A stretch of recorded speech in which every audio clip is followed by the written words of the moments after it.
नमस्कार दोस्तों। कहानी आखिरी मौका। बरसात की हल्की हल्की बूंदें जमीन को भिगो रही थीं। आसमान में काले बादल थे और सड़क पर चलते लोगों के चेहरों पर जल्दी घर पहुंचने की बेचैनी दिखाई दे रही थी। उसी सड़क के किनारे एक छोटा सा चाय का ठेला लगा था, जहां एक दुबला पतला लड़का चुपचाप चाय बना रहा था। उस लड़के का नाम राहुल था। राहुल की उम्र मुश्किल से 19 साल थी, लेकिन उसकी आंखों में वो थकान थी जो आमतौर पर उम्र से नहीं, हालात से आती है। बचपन में ही उसके पिता की बीमारी से मौत हो गई थी।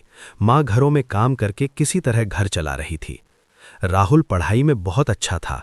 उसका सपना था कि वो बड़ा आदमी बने, अपनी माँ को हर दर्द से दूर ले जाए, लेकिन हालात ने उसका सपना बीच रास्ते में रोक दिया।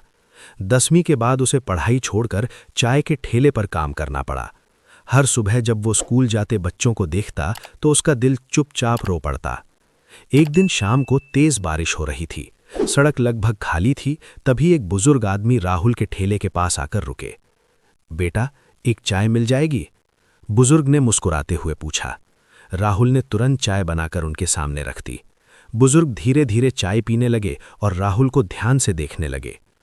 तुम पढ़ते हो? उन्होंने पूछा। राहुल थोड़ा मुस्कुराया, लेकिन उसकी मुस्कान में दर्द था। नहीं साहब, पढ़ाई छोड़ दी, घर की जिम्मेदारी है। बुजुर्ग कुछ देर चुप रहे, फिर बोले, अगर तुम्हें जिंदगी एक और मौका दे तो क्या तुम फिर से पढ़ाई करोगे? राहुल की आंखें अचानक चमक उठीं, लेकिन अगले ही पल वो फीकी पड़ गईं। मौका सबको कहाँ मिलता है साहब। बुजुर्ग ने जेब से एक कागज निकाला और राहुल को दिया। ये मेरे कोचिंग इंस्टीट्यूट का पता है। अगर तुम सच में मेहनत करना चाहते हो तो कल सुबह वहां आ जाना। राहुल ने कागज हाथ में लिया। उसके हाथ हल्के हल्के कांप रहे थे। उस रात राहुल सो नहीं पाया। उसके मन में एक ही सवाल घूम रहा था, क्या सच में जिंदगी उसे दूसरा मौका दे रही है? अगली सुबह वो जल्दी उठ गया। माँ ने पूछा, इतनी जल्दी कहाँ जा रहे हो? राहुल ने झिझकते हुए सब बता दिया। माँ की आंखों में आंसू आ गए। उन्होंने राहुल के सिर पर हाथ रखा और कहा, बेटा, अगर भगवान ने दरवाज़ा खोला है तो पीछे मत हटना। राहुल उस पते पर पहुंच गया। वो एक छोटा सा कोचिंग सेंटर था। वही बुजुर्ग आदमी वहां बैठे थे। उनका नाम शर्मा सर था। उन्होंने राहुल से कुछ सवाल पूछे। राहुल ने सारे सवालों के जवाब दे दिए। शर्मा सर मुस्कुरा दिए। तुम बहुत होशियार हो बेटा, लेकिन याद रखो, सिर्फ होशियारी से नहीं, मेहनत से जीत मिलती है। उस दिन से राहुल की जिंदगी बदल गई। दिन में वो चाय के ठेले पर काम करता और रात में पढ़ाई करता। कई बार थकान से उसकी आंखें बंद होने लगतीं, लेकिन उसे अपनी माँ का चेहरा याद आ जाता। एक रात उसकी माँ ने उसे पढ़ते हुए देखा। राहुल की आंखों में आंसू थे। माँ ने पूछा, क्या हुआ बेटा? राहुल धीरे से बोला, माँ, डर लगता है, अगर मैं हार गया तो?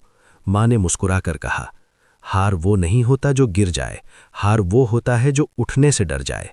ये शब्द राहुल के दिल में हमेशा के लिए बस गए।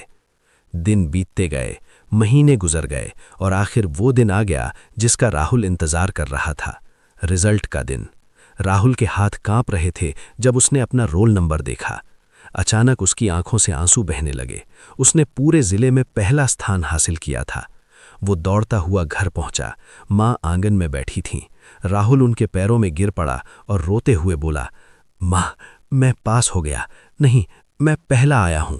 माँ की आंखों से भी आंसू बहने लगे। उन्होंने राहुल को गले लगा लिया।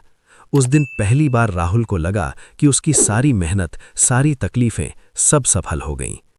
कुछ साल बाद वही राहुल एक बड़े अधिकारी के रूप में अपने जिले में वापस आया। उसने सबसे पहले क्या किया? उसने गरीब बच्चों के लिए फ्री कोचिंग सेंटर खोल दिया। उद्घाटन के दिन उसने बच्चों से कहा, मैं भी कभी तुम लोगों की तरह था।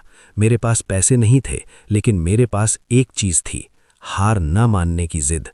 फिर उसने मुस्कुराकर कहा, याद रखना, जिंदगी कभी भी किसी को बिना वजह दर्द नहीं देती। कभी कभी वही दर्द हमें वहां तक ले जाता है जहां हम खुद भी जाने की हिम्मत नहीं करते। बच्चों की आंखों में चमक थी और भीड़ में खड़ी उसकी माँ की आंखों में गर्व के आंसू, क्योंकि उन्होंने एक गरीब लड़के को हारते हुए नहीं, संघर्ष से जीतते हुए देखा था। कहानी की सीख, कभी भी अपने हालात को अपनी किस्मत मत मानो, क्योंकि अगर इंसान ठान ले तो गरीबी, दर्द और मुश्किलें भी उसके रास्ते को नहीं रोक सकती। कभी कभी जिंदगी हमें सिर्फ एक मौका देती है और वही मौका हमारी पूरी जिंदगी बदल सकता है।